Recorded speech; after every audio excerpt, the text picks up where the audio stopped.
Yay! Finally! Kura Sushi! Okay, pasok na tayo. Kuha tayo ng seat number and since it's weekday, walang tao! Yay! Okay. So, foreign friendly din siya dahil you can order sa tablet ng English. Okay, tingin muna bago masano dahil first time. Okay, sabi ni Jean, as usual, Kura Sushi. Spices. And there it is! Okay. So, dito sa Kura Sushi, yung pinagkaiba niya sa ibang sushi restaurant, meron siyang 2 conveyors yung mabagal. Yan yung umiikot lang na pwede mong kunin anytime. Tapos yung second conveyor, yan. Yan yung private order o yung in-order mo sa tablet. So, yan yan. Okay, kain ng kain, girl. Ano na?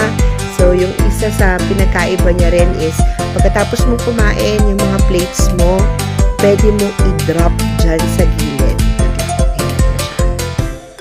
Yan! Okay, so may mali kaming ginawa pero for every 5 plates na i-drop mo, meron siyang toy. Check out na! Okay guys, thank you for watching and like and subscribe!